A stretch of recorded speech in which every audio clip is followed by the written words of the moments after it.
Hello everyone, कैसे हो आप सब। स्वागत है आपका एजुकेशन चैनल में। और पिछली बार हमने क्लासिफिकेशन मीन्स टेक्सोनोमी ये सब क्या होता है ये हमने नॉर्मल इंट्रोडक्शन वगैरह देखा था। ठीक है, इस बार हम पढ़ेंगे वर्गीकरण का इतिहास। ठीक है, वर्गीकरण क्या होता है ये तो आप जानते हो, है ना। अब हम पढ़ेंगे वर्गीकरण का इतिहास। सबसे पहले चरक नाम के एक वैज्ञानिक थे। इन्हें आयुर्वेद का जनक भी कहा जाता है, द फादर ऑफ आयुर्वेदा, है ना। इन्होंने एक बुक लिखी, वो थी चरक संहिता, है ना। यहाँ पर इन्होंने क्लासिफिकेशन की खोज करी, विभिन्न प्रकार के पौधों को देखा, है ना। आयुर्वेद के थे जनक। इसके बाद सुश्रुत नामक एक वैज्ञानिक थे, उन्होंने सुश्रुत संहिता लिखी और उन्होंने सभी पदार्थों को दो भागों में अचल और सचल में वर्गीकृत किया। ठीक है। अरस्तु, सबसे पहले वैज्ञानिक वर्गीकरण अरस्तु ने किया। अरस्तु को तो आप सभी जानते होंगे, काफ़ी इम्पोर्टेंट वैज्ञानिक रहे ये। अरस्तु जो है वो जीव जंतु विज्ञान का जनक कहा जाता है इनको। तो जंतु विज्ञान का जनक मतलब इन्होंने सारा क्लासिफिकेशन किसका किया, जंतुओं का किया, पौधों का नहीं किया। इन्होंने एक बुक लिखी जिसका नाम था हिस्टोरिया एनिमेलियम, है ना, एनिमल, ठीक है ना, एनिमेलियम, एनिमल मीन्स इन्होंने किसके ऊपर वर्क किया, एनिमल्स के ऊपर किया। जंतु जगत को इन्होंने दो भागों में, दो महासमूहों में बांटा। पहला महासमूह था इनाइमा और दूसरा महासमूह था एनाइमा, है ना। ई एंड ए ये दो का अंतर है। इनाइमा में इन्होंने लाल रुधिर युक्त कशेरुक प्राणियों को रखा, ऐसे एनिमल्स जिनमें रेड ब्लड पाया जाता है, लाल रक्त पाया जाता है, और कशेरुक एनिमल होते हैं मतलब जिनमें वर्टिबल कॉलम पाई जाएगी, है ना। जैसे कि जो आप ज़्यादातर एनिमल देखते हो, अगर उनको चोट लग जाए तो उनमें से क्या निकलता है, लाल रक्त निकलता है ना, रेड ब्लड निकलता है। एनाइमा में इन्होंने ऐसे एनिमल्स को रखा जिसमें रेड ब्लड नहीं पाया जाता है और ये अकशेरुक एनिमल होंगे, अकशेरुक एनिमल होंगे मतलब इनमें वर्टिबल कॉलम भी अब्सेंट होगी और इनमें रेड कलर का ब्लड नहीं पाया जाएगा, जैसे कि कॉकरोच। ठीक है। अदर वैज्ञानिक थियोफ्रेस्टस नाम के एक वैज्ञानिक थे।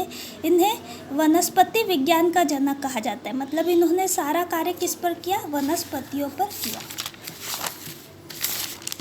ठीक है। इन्होंने वनस्पतियों को चार भागों में बांटा, वृक्ष, श्रुप, उपश्रुप और शौक, ठीक है ना, शाक, है ना।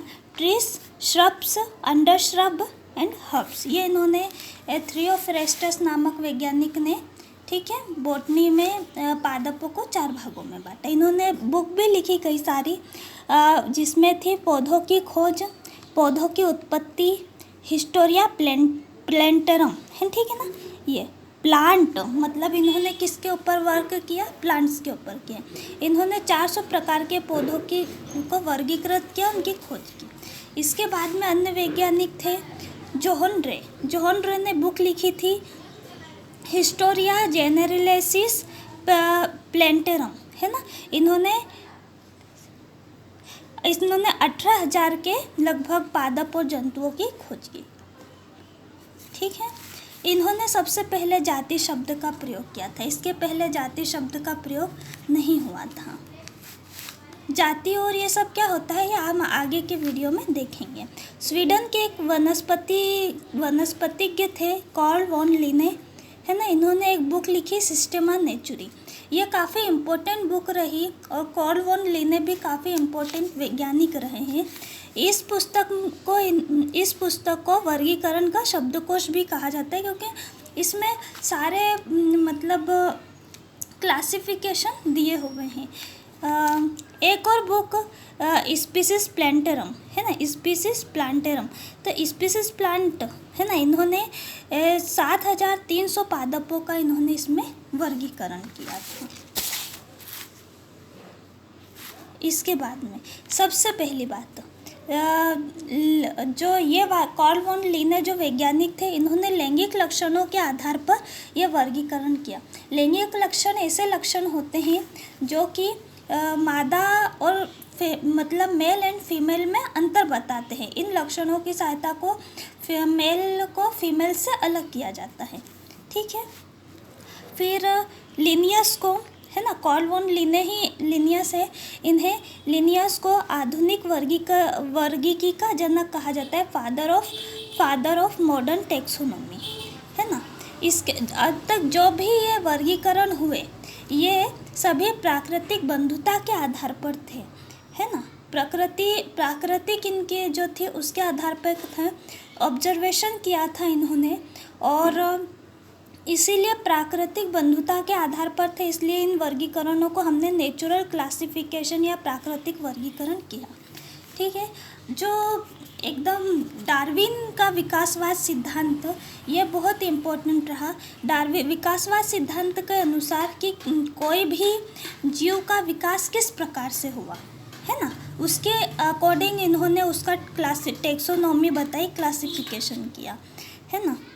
जो डार्विन के विकासवाद के बाद इन वर्गीकरणों का जातिवृत्तीय कहा गया। जातिवृत्तीय मीन्स कहना चाहिए कि जीवों के विकास की क्या इतिहास रहा, ठीक है ना, किस प्रकार से वो जीव का विकास हुआ और वो आगे बढ़ता गया। इस प्रकार से आपने देखा कि विभिन्न वैज्ञानिकों ने विभिन्न तरीके से जीवों का वर्गीकरण किया, है ना। आज हम मॉडर्न टेक्सोनॉमी पढ़ते हैं तो ज़्यादातर हम इसका यूज़ करते हैं। बाकी जीवों का विकास किस प्रकार से हुआ उसका क्लासिफिकेशन देने में डार्विन का बहुत ही महत्वपूर्ण रोल रहा। आज के लिए तो इतना ही, मिलते हैं नेक्स्ट वीडियो में नए टॉपिक के साथ में। Thank you, take care, bye bye.